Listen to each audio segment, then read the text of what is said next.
Assalamualaikum warahmatullahi wabarakatuh.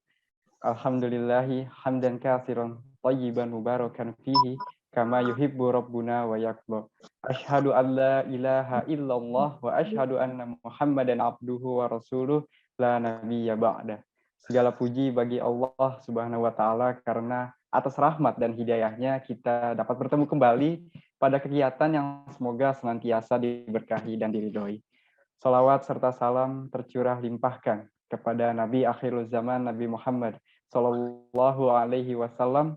Semoga keluarganya, sahabatnya, dan kita selaku umatnya yang mengikuti sunnah-sunnahnya, semoga mendapatkan syafaatnya kelak. Amin ya rabbal alamin. Selamat siang para hadirin yang kami hormati. Marilah kita awali acara siang hari ini pada tanggal 16 April 2022 dengan memanjatkan rasa syukur kita kepada Allah Subhanahu wa taala yang telah melimpahkan nikmat, sehat serta hidayahnya kepada kita semua. Perkenalkan, saya Irfan atas nama pembawa acara dari Inisiatif Zakat Indonesia yang insya Allah akan memandu acara sampai akhir nanti.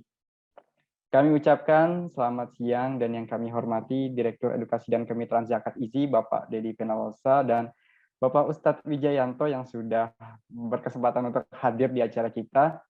Insya Allah acara akan segera kami lanjutkan dengan sambutan yang akan disampaikan oleh Bapak Dedi Venalosa selaku Direktur Edukasi dan Kemitraan Zakat IZI. Kepada beliau saya persilakan. Ya, alhamdulillah. Bismillahirrahmanirrahim. Assalamualaikum warahmatullahi wabarakatuh. Alhamdulillahirabbil alamin. Asyhadu an la ilaha illallah wa asyhadu anna Muhammadar Rasulullah. Allahumma shalli ala Muhammad wa ala ali sayyidina Muhammad. Sebelum saya menyapa tamu-tamu kami, tamu-tamu terhormat kami dan juga Ustadz Wijayanto, izinkan saya untuk kita kembali mengingat memanjatkan puji syukur kita kepada Allah atas semua rahmat yang Allah berikan kepada kita, atas semua nikmat yang Allah berikan kepada kita, nikmat sehat, nikmat iman, dan nikmat untuk bisa kita kembali bertemu dengan bulan Ramadan ini yang sudah mungkin kurang lebih hampir 2 pekan kita memasuki bulan Ramadan ini. Mudah-mudahan Allah senantiasa terus membimbing kita untuk bisa menjadikan bulan Ramadan ini menjadi bulan Ramadan terbaik kita sepanjang hidup kita, dan mudah-mudahan kita bisa menjadi manusia yang bertakwa. Salawat serta salam semoga senantiasa tercurahkan atas junjungan kita semua, suri tauladan kita semua, Nabi besar Muhammad SAW, beserta para sahabat, para keluarga, para umat beliau hingga akhir zaman nantinya. Yang kami hormati Ustadz kami, guru kami, Ustadz Wijayanto, jazakumullah khairan Ustadz atas kehadirannya dalam acara kami ini, dan juga para donatur dari Inisiatif Zakat Indonesia yang tentu mungkin sudah banyak memberikan kontribusi kepada lembaga kami dalam mempercayakan dana zakat, infak, sedekahnya untuk menjadi program-program di Inisiatif Zakat Indonesia. Ada Bu Novita dan suaminya, ada Ibu Putih, kemudian juga ada Bapak Irvin Panda, ada Bapak Irvin, kemudian juga ada Pak Saifuddin Latif, ada Bapak Hendarman, ada Ibu Lestari Utami, ada Dr. Dimas, ada Dr. Laksmi, ada Ibu Noviana, ada Ibu Novita Sapitri, kemudian juga ada Ibu Siti Hamdia, kemudian juga ada Bapak Sumaryadi.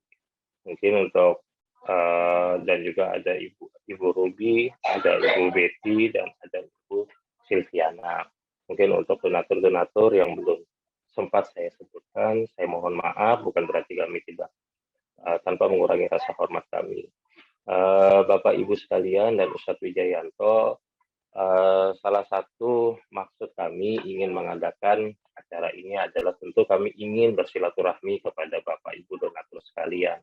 Sekaligus saya mewakili keluarga besar Inisiatif Zakat Indonesia mengucapkan terima kasih dan juga penghargaan yang setinggi-tingginya kepada Bapak Ibu yang sudah mempercayakan dananya kami kelola menjadi program-program. Alhamdulillah dengan kerjasama ini selama 6 tahun kami di Inisiatif Zakat Indonesia banyak program-program yang sudah kami gulirkan, mulai dari kami mempunyai rumah singgah pasien, Rumah singgah pasien itu alhamdulillah kurang lebih ada sekitar 14 titik, 14 rumah yang kami dirikan di seluruh Indonesia. Di mana di dalam rumah singgah pasien itu keluarga pasien yang dalam masa pengobatan itu kami berikan penginapan secara gratis, kami juga memberikan konsumsi secara gratis. Nah, bukan hanya rumah singgah pasien yang sudah kami berhasil gulirkan, tetapi juga kami juga mempunyai program-program beasiswa mahasiswa, kemudian juga beasiswa sekolah. Kami pun juga menggulirkan juga program-program pemberdayaan ekonomi. Bahkan pada saat kemarin adanya bencana alam yang menimpa bangsa kita, bangsa Indonesia, kami pun juga menggulirkan beberapa program-program untuk meringankan ujian yang mereka alami. Mulai dari kami memberikan program rumah hunian sementara dan juga program-program respon lainnya. Tentu forum ini tidak cukup untuk kami menyebutkan program kami satu-satu. Kami juga sudah mengirimkan laporan-laporan tersebut kepada para donatur-donatur yang sudah berpartisipasi di dalam program tersebut. Tentu kami mengucapkan jazakumullah khairan terhadap partisipasi tersebut. Kami mendoakan dan juga para penerimaan manfaat juga mendoakan mudah-mudahan donasi, zakat, infak, sedekah yang sudah dipilihkan kepada kami, yang sudah kami salurkan menjadi keberkahan bagi Bapak Ibu sekalian, baik harta yang sudah dikeluarkan ataupun juga harta yang ditinggalkan. Dan tentu kami juga mendoakan mudah-mudahan dengan Bapak Ibu sudah memudahkan para penerima manfaat, Bapak pun juga akan dimudahkan urusannya oleh Allah Subhanahu wa Ta'ala. Nah, mungkin itu mudah-mudahan kita semua juga bisa menjadikan momentum Ramadan ini sebagai momentum perubahan sesuai dengan tema taklim kita pada hari ini adalah Ramadan menjadi metamorfosis. Kalau kita melihat secara bahasa, metamorfosis itu adalah perubahan. Mudah-mudahan kita juga berharap Ramadan ini juga bisa menjadi momentum perubahan perilaku kita, perubahan akhlak kita, dan banyak perubahan-perubahan lainnya yang tentu ujungnya adalah menjadi perubahan yang jauh lebih baik sebelum bulan Ramadan, yaitu kita bisa menjadi orang yang bertakwa. Nanti insya Allah Ustadz kita, guru kita Ustadz Wijayanto akan memaparkan semuanya, mudah-mudahan kita bisa menyimak dan bisa menyerap dan juga bisa mengaplikasikannya dalam kehidupan sehari-hari. Mungkin itu sekali lagi saya mengucapkan terima kasih dan permohonan maaf jika ada hal-hal yang kurang berkenan selama kita berinteraksi selama ini. Demikian terima kasih. Assalamualaikum warahmatullahi wabarakatuh. Waalaikumsalam warahmatullahi wabarakatuh. Syukron Pak Dedi atas sambutannya. Selanjutnya Irfan akan langsung memperkenalkan nih narasumber kita hari ini, yaitu Ustadz Wijayanto. Beliau merupakan dai nasional, dosen dan pengasuh pesantren yang sudah sama-sama kita kenal. Dan kalau MC pribadi mengenal beliau saat waktu itu tampil di Hitam Putih waktu itu. Jadi bukan nama atau wajah yang asing lagi. Halo, Assalamualaikum Pak Ustadz. Waalaikumsalam warahmatullahi wabarakatuh. Gimana kabarnya Pak hari ini? Alhamdulillah, amin. Sudah siap ya Pak untuk sharing nih ke kita, berbagi ilmunya? Ya, Oke. Baik, rekan-rekan sekalian, insya Allah di dalam acara hari ini, Taklim Ramadan Keluarga, kita akan membahas mengenai metamorfosis keluarga saat Ramadan. Betul apa kata Pak Dedi tadi, bagaimana Ramadan ini bisa menjadi momentum agar pondasi keimanan kita, ketakwaan kita itu akan lebih kuat lagi setelah Ramadan. Dan himbauan untuk peserta sekalian, untuk para donatur sekalian yang mengikuti jalannya acara, sesi tanya jawab nanti silahkan mengaktifkan fitur raise hand-nya, bisa juga melalui fitur kolom chat yang tersedia di aplikasi Zoom rekan-rekan sekalian. Jangan lupa juga nanti untuk follow Instagram Ustadz, yaitu @ustadzwijayanto.official untuk menambah khazanah keilmuan kita. Dan juga jika ada yang ingin memfoto jalannya acara, dipersilahkan upload saja di Instastory-nya masing-masing dan mention serta tag ke akunnya Ustadz Wijayanto. Baik, kepada beliau saya persilahkan. Baik, bismillahirrahmanirrahim. Assalamualaikum warahmatullahi wabarakatuh. Sebelumnya Mas Irfan, apakah suara saya termonitor dengan baik? Cek tes asam urat, gula darah, kolesterol, trigliserid. Mohon maaf. Cukup Aman, bagus? Pak. Ya. Aman, Pak, insya Allah. Ya, dan kalau udah bagus, saya tinggal cek yang kedua, cek saldo tabungan. Gimana? Cek THR, oke. Mudah-mudahan ala kulli hal, alhamdulillah. Saya lebih mengapresiasi dan lebih bersyukur kalau yang join di partisipan di kali ini bisa on cam supaya ada ya mengapresiasi dan juga bisa tawajuh, bisa lebih fokus dan insya Allah lebih banyak pahalanya dan lebih bisa menyerap semuanya, lebih asik masuk daripada ya off cam. Karena ini bagian dari ini. Saya takut kalau off cam gini ini, mohon maaf kalau kamera nggak on, itu biasanya satu pasti kurang tawajuh, kurang fokus, kurang konsentrasi. Kedua setannya banyak. Karena nanti sudah on cam aja kadang-kadang nggak fokus, apalagi nggak on cam. Dan ya kecuali kalau ada halangan, ya nggak mungkin kan, monggo. Dan yang ketiga tentu nanti mohon maaf, saya takut kalau sampai akhir tinggal kita bertiga saja, tinggal saya Pak Dedi, Pak Irfan, yang lain udah bilahi taufik walhidayah. Tambah satu Bu Sulekha Purnamasari aja. Ya, jangan-jangan baru mulai udah bismika Allahumma akhiyama biskamut. Saya baru mau serius karena sudah sampai Sidratul Muntaha. Baik. Alhamdulillahirabbil alamin, nahmadu wa nusolli wa nusallimu ala rasulihil karim. Asyhadu alla ilaha illallah wahdahu la syarikalah wa asyhadu anna Muhammadan abduhu rasuluh. Qala Nabi sallallahu alaihi wasallam, man shoma ramadhana imanan wa ihtisaban ghufira lahu ma taqaddama min danbi. Wa qala aidan kam min shaimin laisa lahu min siyamihi ilal ju' wal atas. Wa qala Allah ta'ala fil kitabil karim la tarkabunna tabaqan an tabaq. Sallallahu alaihi wasallam karim manahnu ala dzalika minasyaitin wasyakirin walhamdulillahirabbil alamin. Yang saya hormati, saya banggakan, saya doakan, saya muliakan, mudah-mudahan Allah jaga kesehatan dan keberkahan hidupnya dunia sampai akhirat. Bapak Dedi Venalosa selaku Direktur Edukasi dan Kemitraan Zakat dari IZI, Pak Irfan dan Ibu Sulekha Purnamasari, Ibu Bapak yang lain-lain karena nggak lihat di kamera, saya mohon maaf. Semua yang saya hormati, Bu Frita dan juga semua yang hadir, mudah-mudahan jamaah Zoom ya, jamaah webinar ya, jamaah virtualiyah yang hari ini join, mudah-mudahan Allah senantiasa jaga kesehatannya, diberikan keberkahan dan kemanfaatan hidupnya dunia sampai akhirat.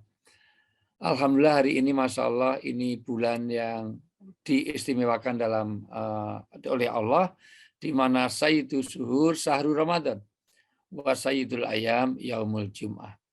Hari yang paling utama, hari yang paling istimewa, hari yang paling mempesona adalah hari Jumat, sementara bulan yang paling mempesona, bulan yang paling utama di dalam 12 bulan adalah bulan Ramadan. Hari ini mudah-mudahan kita mendapatkan keberkahan dari bulan Ramadan, karena rugi orang berpuasa melewati Ramadan kalau dia tidak mendapatkan, satu, tidak dapat maghfirah, dua, tidak dapat rahmat, tiga, tidak dapat berkah.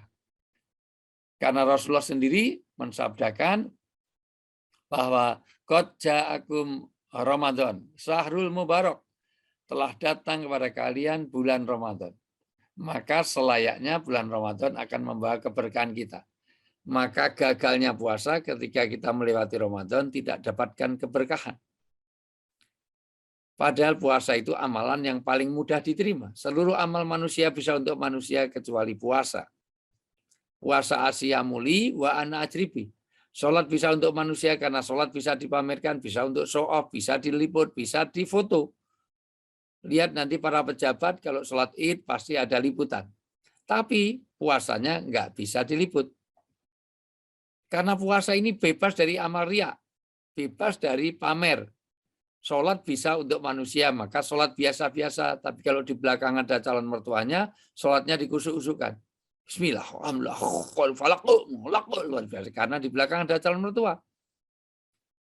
Biasanya hanya kulhuina, ini sapi hisma, al-ataka, al-baqarah, al-imran, an-nisa. Kadang-kadang hadis pun dibaca.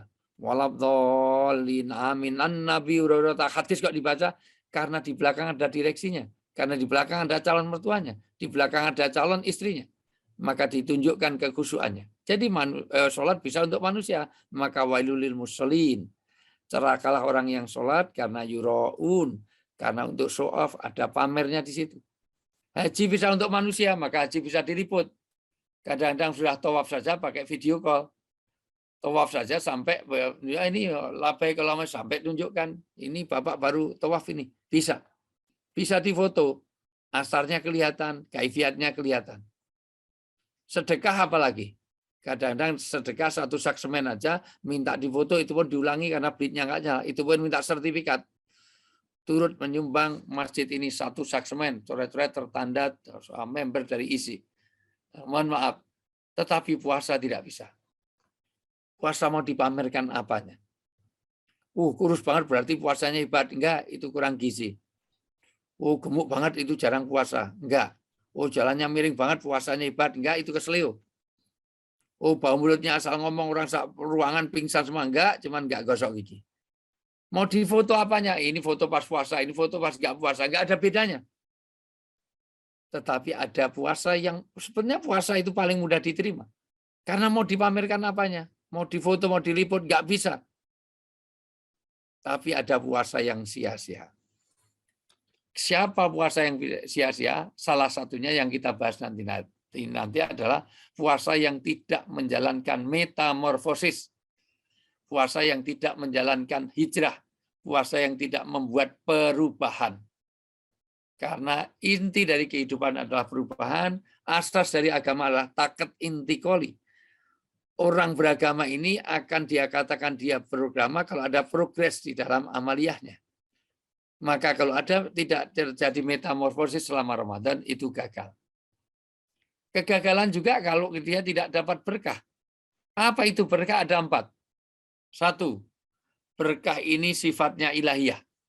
Jadi tidak mungkin teman-teman IZI dapat berkah kalau dia tidak membangun hubungan yang baik dengan Allah. Maka saya sering heran kalau ada beberapa kali saya Zoom dengan teman-teman di Amerika. Beberapa kali juga saya dapatkan pertanyaan, gimana Ustadz, di Amerika ini banyak saudara-saudara kita itu puasanya full, tapi sholatnya bolong-bolong. Aneh ini. Orang sudah puasa kok sholatnya nggak disempurnakan. Artinya apa? Keberkahan itu, gajimu berapa miliar kok sampai nggak sholat? Karena salah satu cara mencari keberkahan kalau kita membangun hubungan kita dengan Allah. Sholat itu adalah bagian komunikasi kepada Allah. Kalau manusia ingin banyak komunikasi dengan Allah, maka perbaiki dan perbanyak sholat kita. Kalau ingin Allah banyak komunikasi kepada kita, seringlah baca Al-Quran. Karena Al-Quran adalah bentuk komunikasi Allah kepada hambanya. Maka kalau kita baca Quran, sesungguhnya Allah sedang bicara dengan kita. Demikian juga kalau kita ingin bicara dengan Allah, maka perbanyaklah sholat. Sering bertanya begitu, kalau ada orang puasa terus tapi tidak pernah komunikasi dengan Allah, tidak mungkin dapat keberkahan. Itu ibarat orang puasa tapi nggak sholat. Itu pakai kerudung tapi nggak pakai baju. Pakai kerudung nggak pakai celana. Nggak pakai baju celana, pakai dasi. Itu. Mohon maaf, orang pakai dasi kok nggak pakai baju. Aneh. Karena itu bagian dari penyempurnaan rukun Islam kita. Maka masalah hari ini kita akan bahas metamorfose bagaimana itu. Berkah yang kedua. Yaitu sifatnya, 1 sifatnya ilahiyah, 2 berkah ini tidak bisa dilihat tapi bisa dirasakan. Mulai dari di dunia apalagi nanti di akhirat. Orang yang dapat berkah itu dia hidupnya ada ketenangan. Anak muda dinasihati. Suami istri yang sakinah mawaddah rahmah. Keluarga yang akan menenteramkan, jauh dari konflik. Kematian yang husnul khotimah, itu berkah. Maka berkah tidak bisa diukur, unmeasurable. Tidak bisa Pak Dedi itu dapat 2 kuintal, Pak Saifuddin dapat 2 ton, itu. Mbak Vita dapatnya 2 kilo, tidak bisa. Tetapi inti dari berkah adalah ziyadatul khair, bertambahnya kebaikan. Kebaikan itu apa? 1, bertambah kebaikan untuk dirinya, dan Allah menambah kebaikan padanya. Artinya kita memperbaiki diri dan datang kepada kita kebaikan-kebaikan dari Allah. Memperbaiki diri berarti kita membangun karakter sifat-sifat ilahiyah dan imaniyah, sifat-sifat ketakwaan. Tapi yang kedua, Allah mendatangkan bagi kita semuanya terjadi kebaikan bagi kita. Maka itulah berkah. Maka gagal kita puasa kalau kita tidak merubah diri, tidak dapat keberkahan karena tidak ada perubahan, tidak ada metamorfosis. Padahal puasa ini adalah bulan yang diutamakan, di mana keutamaan puasa ini dilipat gandakannya semua pahala, dihapuskannya segala dosa, diangkatnya martabat, turunnya malam Lailatul Qadar, turunnya Al-Quran, dan satu-satunya bulan yang disebut dalam Al-Quran adalah Ramadan. Dari 11-12 bulan ini, 11 bulan tidak disebut di dalam Al-Quran. Hanya Ramadan yang disebut di surat Al-Baqarah 185. Di mana di sini siangnya ada kewajiban puasa, malamnya banyak amaliyah Ramadan yang disunahkan. Di sini ada kafarat-kafarat, penebus dosa. Di sinilah peristiwa besar di bulan Ramadan, dari mulai Fathul Mekah, dari mulai Perang Badar, dan yang lain-lain. Peristiwa besar dalam ini. Makanya bulan ini menjadi istimewa. Kata Khalid Ahmad Asyadi, rahmatullahi alaih, mengatakan keistimewaan bulan Ramadan ini seperti istimewanya Yusuf dari 12 saudaranya dari anak Yakub. Anak Nabi Yakub itu ada 12, tapi yang paling istimewa adalah Yusuf. Bukan hanya outer beauty-nya saja, tapi juga inner beauty-nya. Yusuf bukan hanya gantengnya luar biasa, tapi juga punya sifat imaniyah, ketakwaan yang luar biasa. Maka diberi satu nama khusus, nama Yusuf, nama surat dalam Al-Quran. Karena hebatnya Yusuf. Artinya apa? Kehebatan Yusuf ini kalau diuraikan di dalam kitab Jawabul Kahfi, Ibnul Qayyim Al-Jauziyah sampai mengatakan ada 14 keistimewaannya. Tentu tidak akan saya breakdown hari ini. Ini strategi marketing biar nanti Pak Dedi bisa menghubungi saya lagi. Sebab kalau saya sampaikan nanti nggak ada lagi kesempatan untuk bisa bersharing di sini lagi. Nabi Yusuf itu orang yang gantengnya luar biasa, masih muda. Orangnya belum pernah nikah, masih muda, ganteng luar biasa, diperdaya oleh wanita kok tidak mau. Hebatnya luar biasa. Itu inner beauty-nya. Padahal yang menggoda itu Zulaikha itu orangnya cantik, molek, bainol, semok, seksi, good looking. Wajahnya sangat menarik. Kalau Zulaikha itu seperti teman-teman yang gabung di join ini, nggak mau, wajar lah, nggak terlalu bening-bening amat ini. Mohon maaf. Apalagi jelas nggak on cam ini, jangan-jangan memang tidak bisa. Artinya apa? Dari sisilah Yusuf hebat. Tetapi yang ditekankan oleh Khalid Ahmad Asyadi bahwa kehebatan Yusuf itu dia memaafkan sekaligus melupakan. Tolong dicatat baik-baik. Yusuf itu memaafkan dan melupakan terhadap kesalahan saudaranya. Maka berhasilnya orang berpuasa ketika dosa-dosa itu dimaafkan Allah dan dilupakan. Bukan hanya dimaafkan, tapi dilupakan. Bukan hanya dicoret, tapi di-delete. Tidak ada bekas sama sekali. Inilah Ramadan. Maka menjadi istimewa. Yusuf pertama kali dicelakakan oleh saudaranya. Dimasukkan ke sumur, harapannya sudah mati. Dan tidak terlacak. Ternyata ada saudagar datang. Saudagar mau cari air, kok ada anak kecil di bawah. Maka dinaikkan, bukan dimanfaatkan, bukan untuk dijadikan anak angkatnya. Enggak, dijual. Menjadi budak di Mesir. Habis jadi budak, ternyata orang baik itu dimanapun akan ketahuan kebaikannya. Maka sampai ketahuan, intinya adalah singkatnya dia ketahuan istana, maka diangkat jadi orang kepercayaan di istana. Ketika dia di ring 1, kalau di sini jadi Luhut lah gitu, kalau jadi paling tidak Erick Thohir lah gitu. Maka begitu orang jadi ring 1, maka dia mulai kebijakan dan kehebatan. Dia tahu bahwa saudara-saudaranya jauh dari Mesir, maka diundangnya. Dipanggilnya bukan untuk dibalas, enggak. Untuk dimaafkan dan dimuliakan. Termasuk bapaknya. Dan sampai di istana pun, mohon maaf, itu tidak dibiarkan untuk keluar dari istana. Maka ketika pulang dari istana, adiknya Bunyamin sengaja tasnya dimasukin piala. Supaya nanti di screen ketika X-ray, kalau sekarang, itu ketahuan dia ngambil barang istana. Sengaja oleh Yusuf begitu biar ditahan oleh askar. Setelah ditahan, dia tinggal di istana, maka dijelaskan. Sesungguhnya dia tidak mencuri. Aku yang memasukkannya, baru dia katakan. Bahwa akulah Yusuf yang dulu kau buang di sumur, dan akulah anaknya Yakub. Dan ketika itu, Saudara-saudaranya takut sekali, wah ini sudah jadi pejabat, saya dihukum pancung, dihukum mati. Enggak, dimaafkan, dimuliakan, suruh tinggal di istana. Ini dicatat baik-baik karena wanita sekarang kadang-kadang, ibu-ibu dengerin, mohon maaf, ibu-ibu zaman now mudah memaafkan tapi sulit melupakan. Maka kalau bapak-bapak menyakiti seorang istri, istri itu ingat terus. Karena dia ahli sejarah, dia itu kuat menyimpan memori. Wanita itu sejarawan. Dan yang hebat dan memorinya kuat. Maka jangan pernah menyakiti hati. Nah, ini baru pertama. Pertama apa? Tahun 2010 gitu, 2011 gitu, 2016 gitu, pakai baju putih di pojok. Dia ingat 16 tahun, 26 tahun dia, inilah wanita. Maka jangan pernah menyakiti. Mas Irfan, jangan pernah menyakiti wanita. Pertama, kalau Anda menyakiti wanita, itu high cost. Karena air mata wanita yang keluar itu merusak eyeliner, eyeshadow, bedak, foundation, segala macam. Kalau Irfan yang nangis nggak ada biayanya. Itu sabun muka aja nggak pakai, kok sabun mandi untuk muka, untuk tangan, untuk kaki, maka warna kulitnya sama semuanya. Yang kedua, yang paling penting adalah wanita sangat sulit melupakan. Makanya wajar kalau janda lebih sulit untuk nikah lagi dibanding duda. Seorang janda masa idahnya sudah selesai 4 bulan nggak nikah lagi. 4 tahun sudah menjanda nggak nikah lagi. Bahkan selama hidup dia menjanda. Maka janda di Indonesia ini jauh lebih banyak daripada duda. Tapi kalau duda ditinggal mati istrinya, jangan sampai 4 bulan. 3 hari aja bisa kawin lagi. Sampai mertuanya bilang, "Mbok tunggu sampai kuburannya kering." Langsung ke toko elektronik beli hair dryer. Ngapain biar cepat kering? Dasar laki-laki. Laki-laki suka egois, suka cari menang diri, suka merasa super. Makanya saya nggak suka sama laki-laki sampai hari ini. Artinya apa? Betapa sekarang ini Allah akan memaafkan dan melupakan kita kalau kita berhasil membuat amalan-amalan Ramadan dengan baik. Salah satunya yang kita bahas hari ini adalah bagaimana kita melakukan metamorfosis.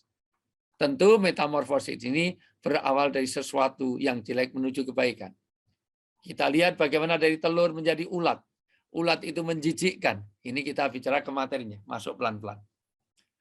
Ulat itu menjijikkan, ulat itu rakus, ulat itu menggatal, buat gatal, ulat itu tidak ada orang yang mengkoleksi, tidak ada yang menyenangi. Semua daun muda habis karena ulat. Maka saatnya kita menjadi kepompong. Di dalam kepompong ini kita ada, di mana kepompongisasi inilah proses di Ramadan. Maka orang yang kumlot selama Ramadan, madrasah Ramadan ini adalah madrasah, adalah kampus. Inilah tempat untuk menempa, untuk keluar menjadi kupu-kupu. Inilah metamorfosis yang akan kita bahas. Ketika kita ini, mohon maaf, fase pertama itu ibarat telur, seorang bayi atau anak kecil yang perbuatan buruknya belum dicatat sama sekali. Karena bayi. Kulu mauludin yuladu alal fitrah. Setiap bayi lahir dalam keadaan suci. Karena Islam tidak mengenal hukum karma. Tidak ada. Oh, anakmu kok gundul karena bapaknya tukang cukur. Nggak ada hubungannya. Anakmu kok matanya besar sebelah karena bapaknya kameramen. Nggak ada hubungannya. Baru nanti menjadi ulat. Ulat adalah makhluk kecil. Yang menggelikan, yang menjijikkan, yang membuat gatal, yang nggak ada orang memegang, semua menjauhinya. Saat itulah orang mulai berdosa. Maka metamorfosis yang kedua itu mulai ada dosa. Ulat yang menjijikkan. Baru nanti jadi kepompong, inilah Ramadan. Dan sekali lagi mudah-mudahan kita nanti berubah menjadi kupu-kupu. Maka ini luar biasa. Hari ini kita ingin memproses bagaimana diri kita menjadi proses menuju kupu-kupu. Dengan cara apa? Dengan kita tahu ilmunya. Apalagi silaturahim seperti ini. Pertama, ini akan membuat kita terbuka pintu-pintu surgawi. Karena Nabi bersabda, la yadkhulul jannah man qati'ur rahim. Tidak akan masuk surga orang-orang yang memutuskan hubungan rahim. Ini walaupun secara kelon itu kelas online, itu walaupun kita jauh di mata, tapi mudah-mudahan kita dekat di hati. Walaupun secara daring, kita tidak bisa bertatap muka, tapi hari ini kita bertatap maya. Di sini nanti akan ada keberkahan, di sini akan disehatkan, di sini akan panjang usia. Padahal rezeki, jodoh, dan mati itu sudah ditentukan. Sudah ditakdirkan, tapi takdir itu masih muqayyad, takdir itu masih mu'allak, takdir itu masih digenggam malaikat. Pak Dedi, Pak Irfan, mohon maaf, Mbak Soleha, mohon maaf, ini alhamdulillah Ada 5 orang yang aktif, ini mohon maaf. Itu Bu Novrita, mohon maaf. Itu ya serasa yang ikut cuma 5 orang soalnya. Nah, Mbak Novrita, mohon maaf. Sekarang ini luar biasa. Padahal takdir itu ada 2, Mas Irfan. 1 takdir yang ghairu mughayyarat, 2 takdir yang mughayyarat. Takdir yang ghairu mughayyarat adalah kita jadi anaknya siapa, nggak bisa memilih. Kita lahir di Jawa, Sunda, Dayak, Bali, tidak bisa memilih. Orang tua kita siapa itu nggak bisa milih. Kalau boleh milih Pak Irfan, tentu Mas Irfan pilih jadi anaknya Jokowi. Sekarang jadi wali kota di Solo. Tapi itu bukan pilihan. Bahkan kalau boleh milih, mungkin Pak Irfan pilih jadi anaknya SBY. Sekarang dapat Anissa Pohan. Walaupun kalau betul Irfan anaknya SBY, belum tentu Anissa Pohan juga mau dengan Irfan. Tapi itu bukan pilihan. Maka saya tidak akan bahas itu. Yang kita bahas adalah metamorfose, bahwa ada perubahan. Orang itu berhak untuk berubah menjadi lebih baik. Dan itu pilihan. Orang jadi jahat itu bukan takdir, tapi pilihan kita. Untuk melalui takdir itu. Ya semuanya takdir dari Allah. Tapi ada yang bisa kita pilih. Nyatanya mati pun itu pilihan. Pengen mati hari ini bisa. Pengen mati hari ini silakan Mas Irfan, kita ramai-ramai di tali di stasiun Gambir. Di atas rel. Besok pagi kita tengok, insya Allah udah bilahi taufik wal hidayah. Demikian juga rezeki. Ternyata rezeki, jodoh, bahkan usia masih bisa diusahakan. Dengan cara apa? Dengan banyak sedekah. Sedekah itu luar biasa memperpanjang usia. Dengan apa? Dengan doa. Doa itu menembus takdir. Dengan apa? Dengan silaturahim. Maka hari ini jalan untuk membuka pintu rezeki. Jalan bagaimana kita dapat keberkahan. Jalan supaya kita disehatkan lahir dan batin. Hati-hati kalau teman-teman dari IZI ini ada yang introvert. Punya masalah ngurung sendiri di kamar mandi. Punya masalah diam di kuburan. WA group live, Zoom meeting nggak pernah datang. Orang seperti ini cepat edan. Orang-orang yang gila dimulai dari putusnya komunikasi. Orang yang nggak pernah komunikasi terjadi depresi. Dengan depresi itu berkumpul nanti menjadi, mohon maaf, tidak hanya depresi tapi menjadi strain. Strain itu ketegangan. Strain kalau berkumpul jadi stres, stres berkumpul jadi stroke, stroke berkumpul jadi stop, kalau sudah stop billahi taufik wal hidayah. Maka kenapa silaturahmi memperpanjang rezeki itu dalam teori neuroscience atau kalau dalam teori psikologi sosial jelas sekali, karena dengan silaturahmi kita akan mengeluarkan hormon oksitosin. Hormon oksitosin yang menekan saraf-saraf tubuh kita ini yang membuat hormon-hormon itu membuat kita mudah untuk tidak tenang di dalam kehidupan kita. Bahkan terproduksinya hormon-hormon kebaikan dari endorfinnya, dari apapun akan muncul ketika kita silaturahim. Maka orang yang pernah silaturahmi mudah ada gesekan. Maka silaturahmi jadi jalan surgawi. Orang nggak bisa masuk surga kalau memutuskan hubungan silaturahim. Kenapa? Karena kalau ada gesekan, maka nanti kita tidak punya hubungan relasi sosial yang baik, maka mudah marah. Padahal marah itu jalan untuk menutup surga. La taghdab walakal jannah. Kalau kamu bisa menahan marah, surga ada di depanmu. Kata Nabi. Orang marah pasti satu, hilang akal sehatnya. Orang marah emosional. Orang marah pasti bentak. Bahasanya kasar. Orang marah dekat tapi teriak. Dekat kok teriak kenapa? Karena dijauhkan hatinya. Lihat orang marah. Goblok lu, bego lu, buset lu. Dekat kok teriak. Mbak pelan. Wong dekat kok. Goblok, bego, buset. Kenapa? Karena dia sedang marah. Maka inilah pentingnya silaturahim. Bahkan disinilah nanti akan ziyadatul ilm. Bertambah ilmu kita. Tidak ada sejarahnya orang itu ilmunya luas kalau dia tidak mau silaturahmi. Maka kita keluar dari negeri ini, keluar dari tempat kampung kita, keluar kalau kayak katak dalam tempurung, selamanya ilmu tidak bertambah. Pak Dedi punya ilmu yang luas karena dulu keluar dari daerahnya. Pak Irvin bisa menjadi orang yang ilmuwan begitu karena dia pernah keluar dari rumahnya. Maka diperlukan untuk silaturahim. Silaturahmi ini bahkan karena ilmu ini menjadi penting. Al ilmu imamul amal. Ilmu itu syarat diterimanya amal. Luar biasa teman-teman IZI ini rajin banget, jam 10 udah duhur. Jam 11 sudah asar. Nggak diterima karena nggak bersesuaian dengan ilmu. Apalagi Mbak Siva ini rajin banget. Tahajud itu Mbak Siva, Mbak Novrita, Mbak Solihah ini rajin banget.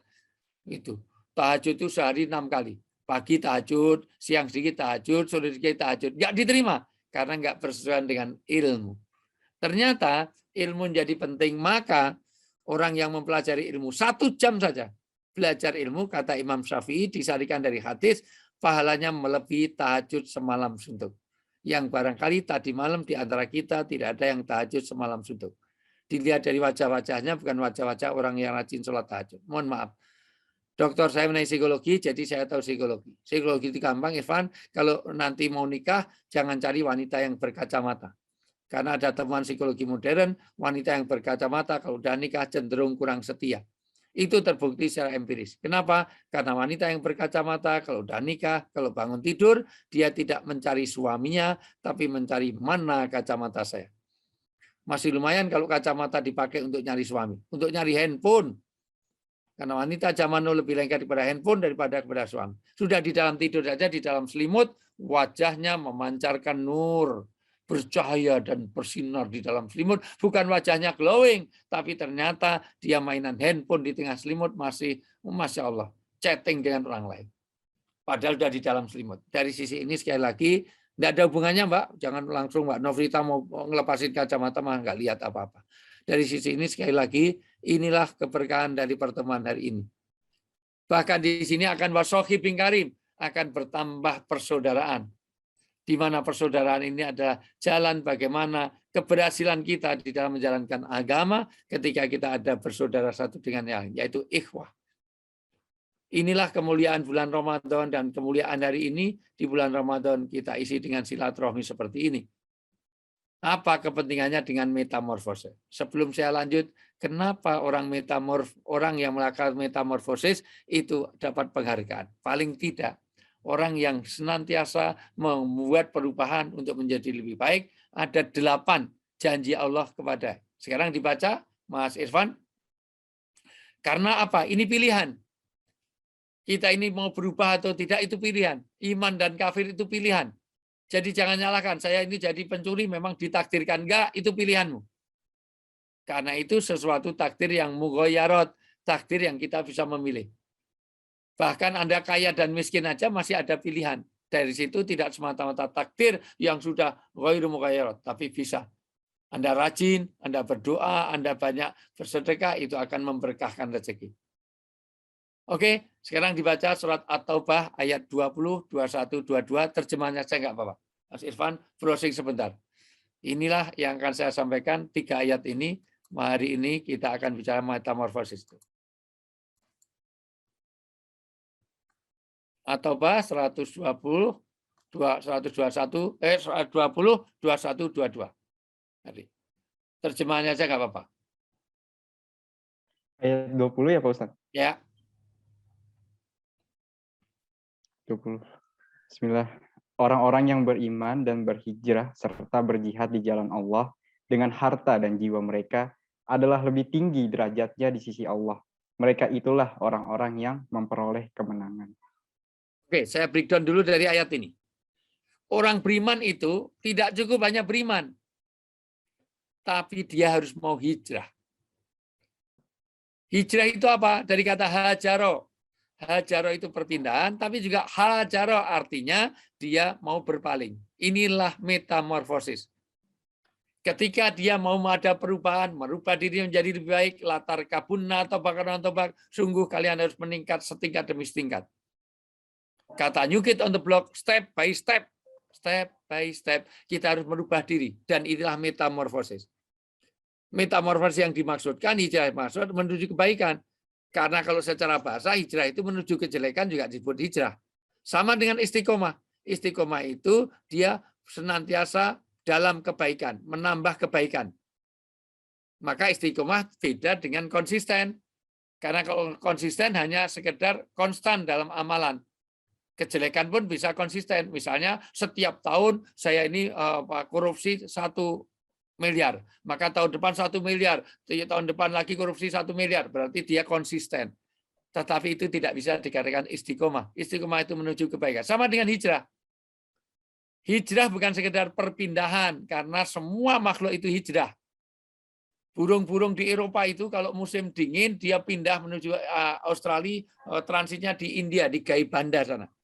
di bendungan besar luar biasa. Dan juga di Cina, orang dari Rusia itu perpindahannya di Cina, di Kunming.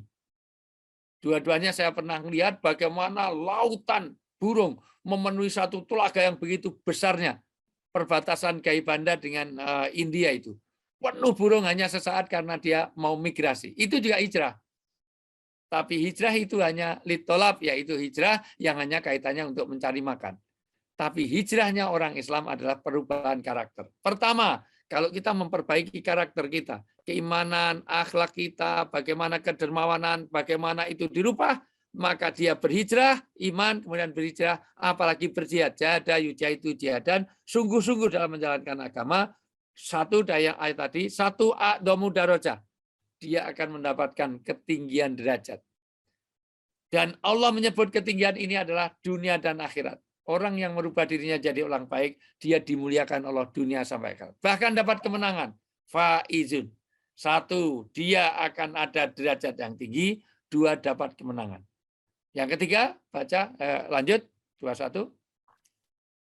Tuhan menggembirakan mereka dengan memberi Menggembirakan. rahmat. Hidup ini akan gembira terus. Tidak hanya gembira, terus lanjut. Keridoan dan Dapat surga. keridoan. Allah ridho. Kalau udah ridho, puncaknya orang itu kalau dapat ridho.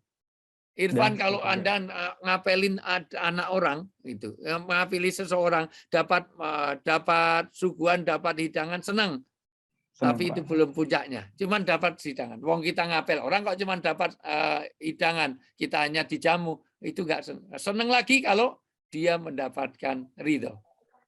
Senang lagi kalau nanti ketemu kepada, dia tidak sekedar ketemu hidangan, ketemu pacarnya, tapi dapat ridho. Kalau dapat ridho, masuk itu nggak usah permisi, langsung masuk ke dapur, nggak masalah, karena ada diridhoi. Jadi puncaknya kita sudah mendapatkan ridho. Demikian juga nanti surga. Imam Ghazali mengatakan surga itu kalau hanya dapat fasilitas, sudah senangnya luar biasa.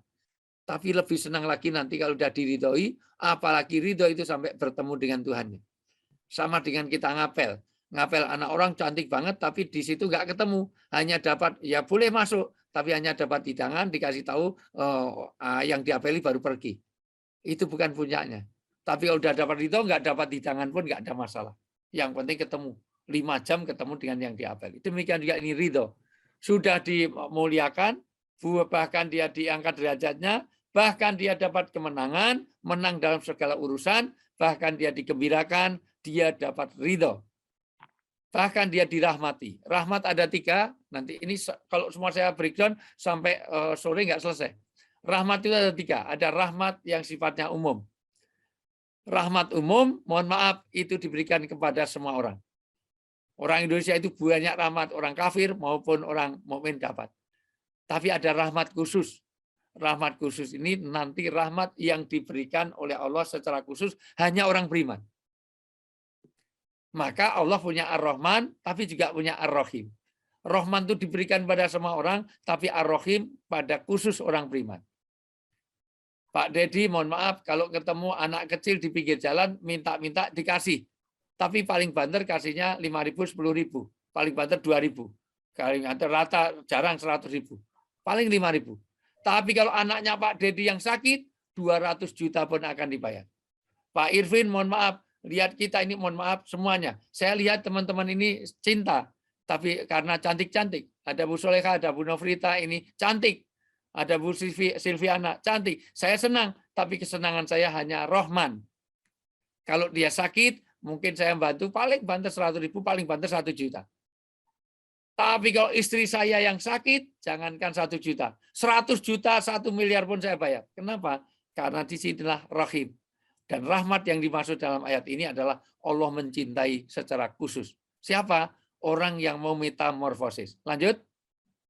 Mereka memperoleh kesenangan yang kekal di dalamnya. Kesenangan. Surga. Surga dulu ya. Surganya belum di ini. Dia dapat surga yang kekal. Karena kalau itu hanya 2-3 hari, kayak piknik. Piknik itu senang, tapi cuma 2 hari. Habis itu pulang, terus susah karena bekalnya habis. Ini bukan sekedar piknik. Allah membedakan. Lanjut, 1 ayat lagi. Mereka kekal di dalamnya selama-lamanya. Sungguh di sisi Allah terdapat pahala yang besar. Ya, tadi sudah dapat ridho, ini juga dapat pahala, bahkan ditekankan kembali dia kekal selama-lamanya. Inilah kepentingan kita untuk metamorfosis. Apa metamorfosis dalam keluarga? Di dalam keluarga, maka nggak tahu 1 jam. Ini kalau di TV sudah tanda tangan 6 kali nih. Oke. Bagaimana mewujudkan metamorfosis dalam keluarga? Tolong dicatat baik-baik, keluarga kita mengalami metamorfosis di dalam Ramadan ini. Kalau kita bisa fungsikan 8 fungsi rumah ini ada dalam keluarga kita. Inilah cara memetamorfosiskan, membuat perubahan sehingga Ramadan ini penuh berkah. Kalau rumah kita, keluarga kita melakukan 8 fungsi rumah dalam Islam. 1, rumah kita, rumah tangga harus ada jadi musola. Rumah harus jadi musola. Apa yang dimaksud musola? Rumah kita harus tempat untuk ibadah. Sekarang dibaca surat Al-Ankabut ayat 45. Al-Ankabut 45. Utlu ma uhiya ilaika minal kitabi wa aqimis shalah.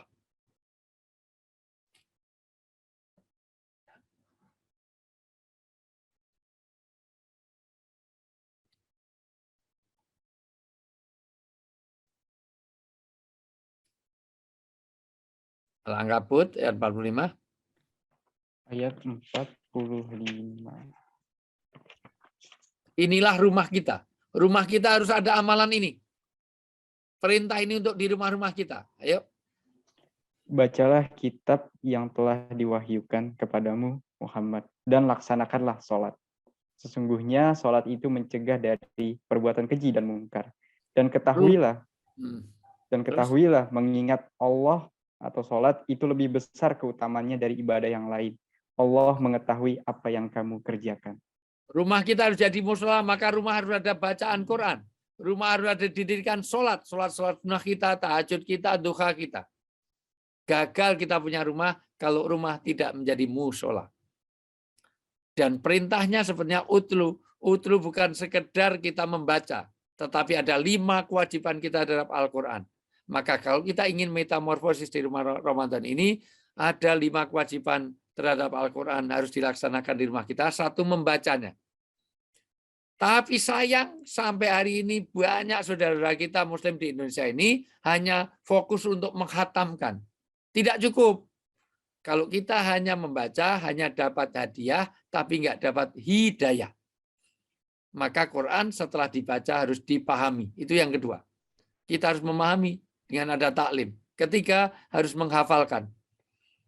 Aneh kalau kita sudah 40 tahun, 50 tahun jadi orang Islam, hafalan kita hanya trikul. Kulhu, kul'au, kulhu, kul'au, idaja, ina atau ina. Udah, itu. Cuman itu trikul saja. Selain itu, tidak sekedar dibaca, dipahami, diamalkan, dihafalkan, dan diamalkan. Yang keempat, yang kelima, menyebarluaskan walau ayat. Walau 1 ayat, sebarkan kepada anak istri kita. Maka, Pak Dedi, Pak Irvin, kalau sekarang teman-teman yang gabung ini mendengarkan, besok harus mengajarkan. Maka tahun depan, teman-teman isi nggak usah cari ustadz-ustadzah. Karena sekarang yang belajar, besok harus mengajarkan. Khairukum man ta'allama al-Qur'an wa 'allama. Orang Islam itu bukan hanya belajar Quran, tapi harus mengajarkan Al-Quran.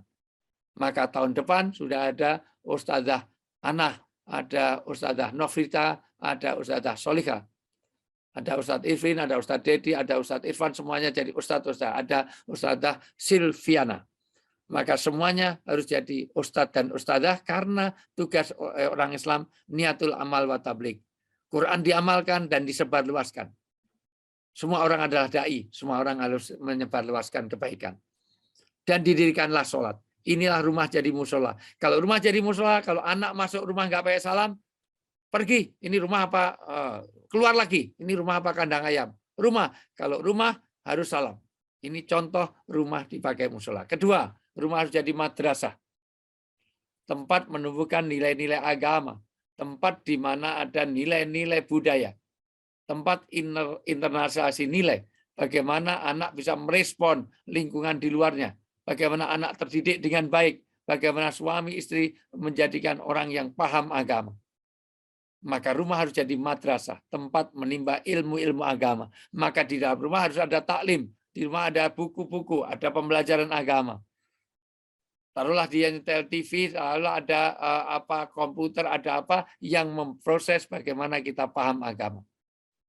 Makanya kita seleksi tontonan kita, apapun yang kita pelajari, pokoknya kita menambah ilmu agama di rumah kita. Rumah harus jadi madrasah, rumah jadi musola, rumah jadi madrasah. Yang ketiga, rumah harus jadi maskanah. Inilah cara metamorfosis dalam kehidupan rumah tangga. Apa itu maskanah? Harus semakin menenangkan, menyamankan, mengamankan. Maskanah, sakinah, aman, tentram, nyaman. Maka orang tua harus kerasan di rumah, anak kerasan di rumah, suami kerasan di rumah, anak. Itu berarti rumah menjadi maskanah, tempat bersakinah. Tempat di mana semua orang merasa nyaman. Maka orang Arab menyebut rumah maskan itu aina taskun, di mana kamu bersakinah. Maka kalau bisa, anak kalau nangis, bertengkar dengan temannya, dia lari ke rumah. Karena rumah tempat untuk aman, nyaman semuanya. Maka kalau kita pergi kemana, dia harus homesick, segera pengen pulang ke rumah. Walaupun di hotel itu mewahnya seperti apa, tapi dia rindu untuk pulang ke rumah. Kenapa? Karena rumah harus jadi maskanah. Maka kalau ada bapak-bapak sering terlambat ke kantor, berarti dia sakinah di rumahnya. Kalau pulang dari kantor, kalau pengen segera pulang ke rumah, dia sakinah. Kalau pulang dari kantor, dia masih mampir sana, mampir sini, berarti dia tidak sakinah di rumahnya. Maka tolong ibu-ibu, kopi paling enak adalah kopi bikinan istri. Tapi nggak bisa masak, go food. Sebelum suami datang, go food. Suami datang tinggal manasin ulang. Yang ketiga, yang keempat, rumah harus jadi maulud. Tempat terjaminnya 3 rongga. 1 rongga perut, sandang, pangan, papan, kebersihan, segala macam ada di rumah kita. Yang kedua, rongga kepala, yaitu ilmu-ilmu yang bermanfaat. Yang ketiga adalah bagaimana rumah harus jadi untuk memenuhi rongga dada. Berikutnya, rumah harus jadi al-junnah, harus benteng. Benteng apa? Benteng kemaksiatan. Benteng apa? Benteng dari api nerakaku, angfusakum wa alikum naro. Berikutnya, rumah harus jadi al-marham, tempat curahan kasih sayang, di mana semua orang bisa mempraktekkan bagaimana rasa sayang, rasa cinta, hubungan yang akrab, dibina di rumah. Berikutnya, rumah harus jadi al-markas, yaitu tempat mencetak generasi-generasi robani, generasi Qurani, generasi Islam. Al-markas, tempat di mana dia untuk menggembleng, untuk mentraining bagaimana anak-anak kita, saudara kita, keluarga kita, semua yang di rumah kita harus menjadi orang-orang yang menyebarluaskan agama. Super terakhir, rumah harus jadi al-maskur, tempat mensyukuri semua nikmat. Nikmat lahir, nikmat batin, nikmat sehat, nikmat iman, nikmat Islam, itu kita syukuri di rumah kita. Karena sudah 1 jam lebih, ini enak sekali, Izzy undang saya tanpa ngantar, tanpa jemput, datang nggak dijemput, pulang nggak diantar, nggak pakai minum, nggak pakai makan sama sekali. Udah, saya kembalikan Irfan, kalau ada yang didiskusikan, monggo. Baik, syukron jazakallah khair Pak Ustadz. Bagi para Bapak Ibu sekalian yang sudah menyiapkan pertanyaannya, dipersilahkan langsung aktifkan aja fitur raise hand-nya, dan bisa juga kalau lagi belum mendukung kondisinya, bisa langsung tanyakan melalui fitur kolom chat. Sebelumnya Irfan izin mereview sedikit apa yang tadi sudah disampaikan oleh Pak Ustadz, bahwa yang pertama di awal sekali tadi mengenai bahwa hari yang paling utama dan istimewa adalah Jumat. Tapi ketika berbicara bulan, bahwa bulannya yang paling mulia adalah bulan Ramadan. Ramadan merupakan ibadah, puasa merupakan ibadah yang tidak bisa dalam tanda kutip dipamerkan. Jika Ramadan tidak terjadi metamorfosis dan adanya keberkahan, maka itu bisa disebut gagal gitu. Dan keberkahan tidak akan bisa diraih jika kita tidak membangun hubungan yang baik dengan Allah. Tadi juga sudah sempat disinggung terkait 8 fungsi ya mengenai metamorfosis yang harus dijalankan oleh keluarga gitu, bahwa yang pertama, rumah sebagai musola, yaitu sebagai tempat ibadah yang menghidupkan suasana rumah itu dengan aktivitas ibadah. Kemudian rumah sebagai madrasah, tempat menumbuhkan nilai-nilai agama dan juga internalisasi nilai. Rumah juga harus sebagai maskanah, sebagai tempat yang menenangkan, menyenangkan, dan menyamankan. Rumah juga sebagai tempat maulud, yaitu terpenuhinya sandang, pangan, dan papan. Almarham curahan kasih sayang hadir dalam keluarga, Al-Markas yaitu tempat mencetaknya generasi-generasi selanjutnya yang Rabbani, dan Al-Maskur tempat mensyukuri semua nikmat. Baik, Bapak Ibu sekalian yang ingin bertanya bisa langsung aktifkan fitur raise hand-nya, nanti nyalakan kamera dan suaranya, langsung tanyakan nih ke Pak Ustadz, bisa juga melalui fitur kolom chat. Baik Pak Ustadz, sambil menunggu yang bertanya, mungkin dari MC dulu yang harusnya bertanya nih. Ini ya Pak Ustadz. Oke, izin bertanya. Ya. Ramadan ini kan sebagai momentum ya untuk meningkatkan kembali ketakwaan dan keimanan kita.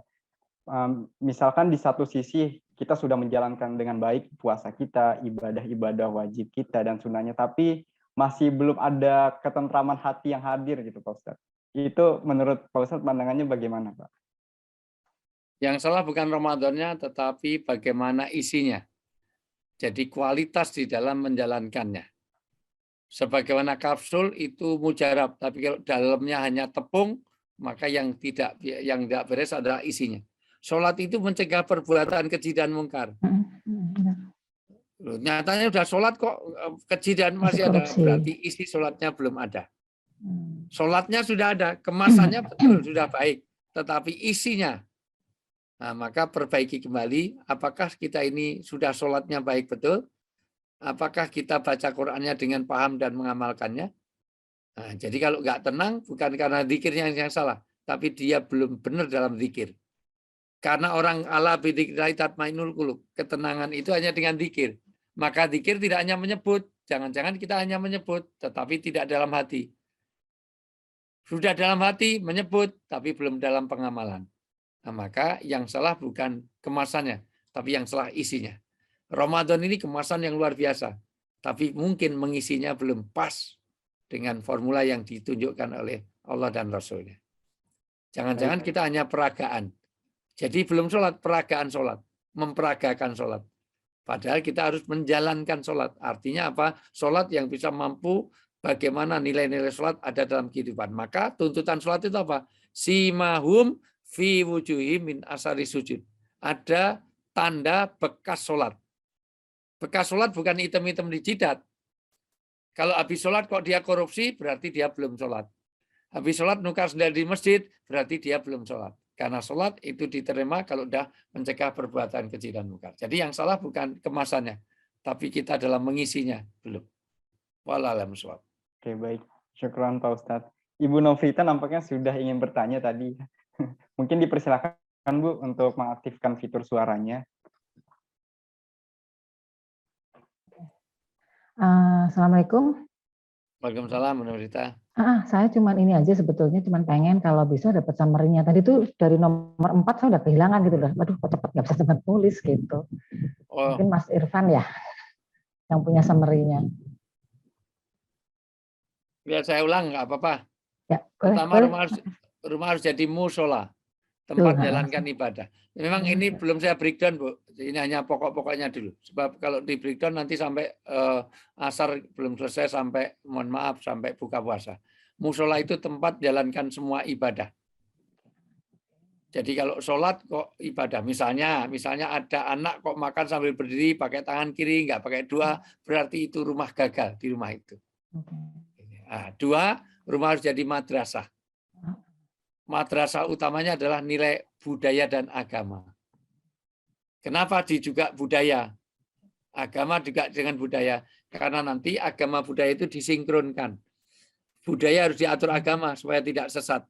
Tapi agama prakteknya lihat budaya. Contoh Bu Novita, menghormati orang di Arab itu dengan di Indonesia beda. Orang Arab itu kalau menghormati itu pegang jenggot. Jadi pegang jenggot orang tua itu menghormati. Tapi jangan dilakukan di Indonesia.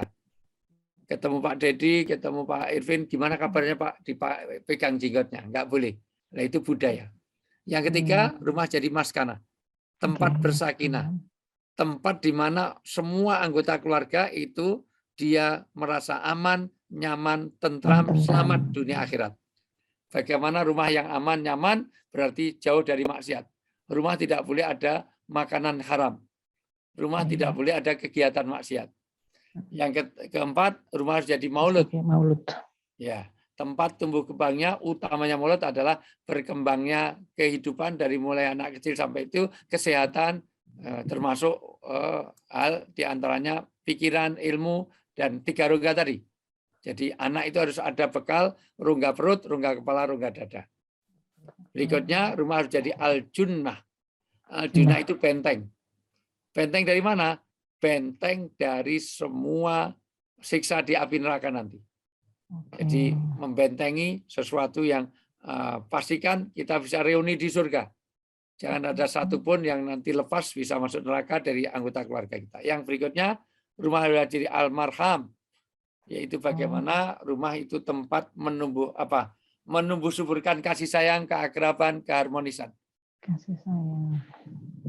Berikutnya, rumah harus jadi al-markas, tempat untuk mencetak kader-kader agama, kader-kader dakwah, mencetak ulama, mencetak semuanya harus paham agama. Yang berikutnya terakhir tempat untuk al-maskur, tempat mensyukuri, implementasi semua syukur.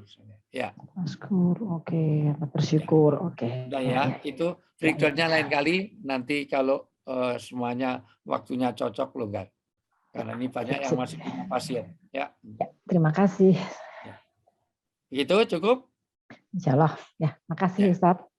Oke, baik Pak Ustadz. Sudah ada yang bertanya nih melalui fitur chat. Izin membacakan.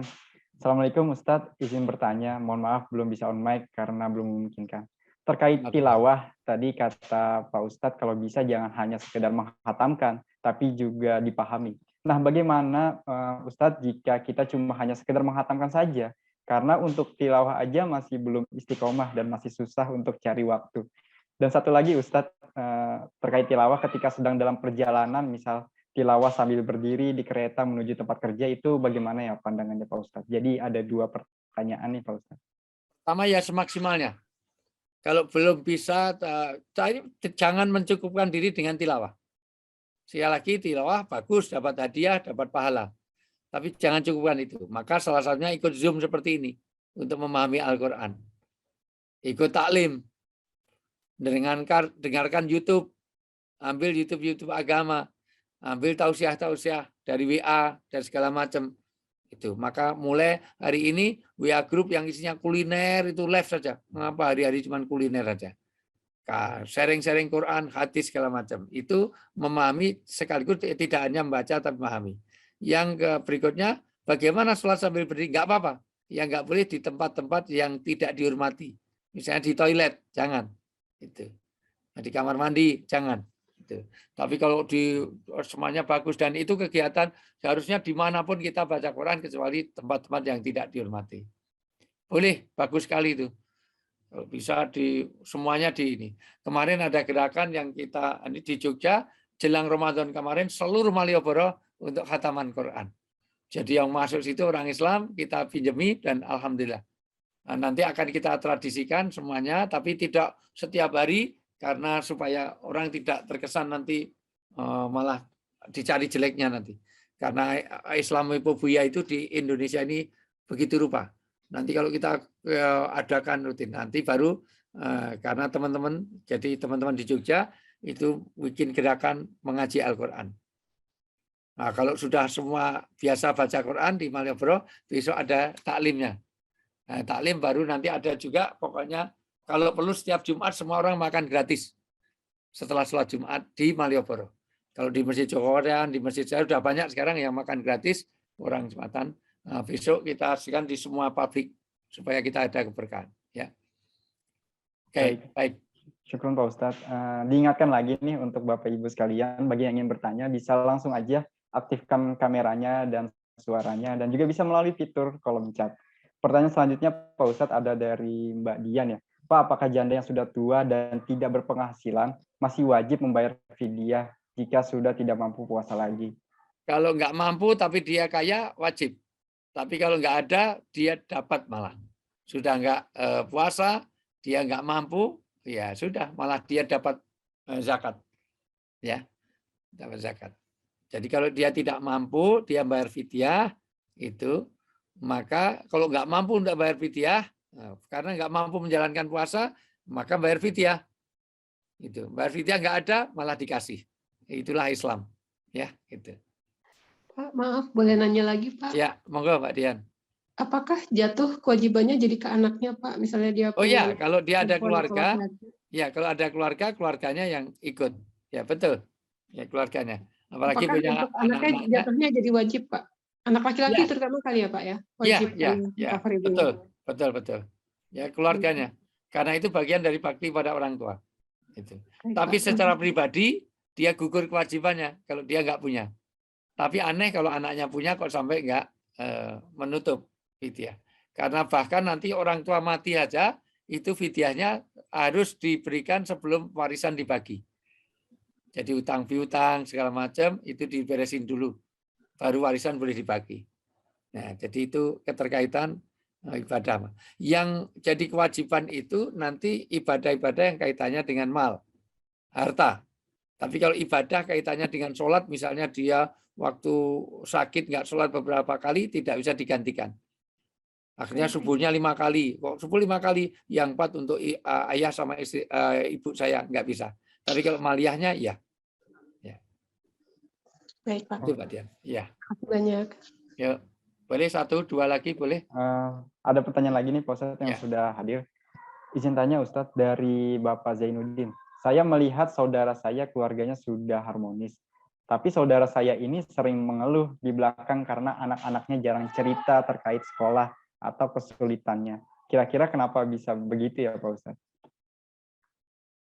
Ya koreksi diri. Mungkin dia mau cerita, tetapi kita tidak welcome untuk cerita. Jadi berarti itu tidak menjadikan rumah menjadi almarham tadi. Bagaimana untuk menumbuhkan saling terbuka, saling itu. Ya, jadi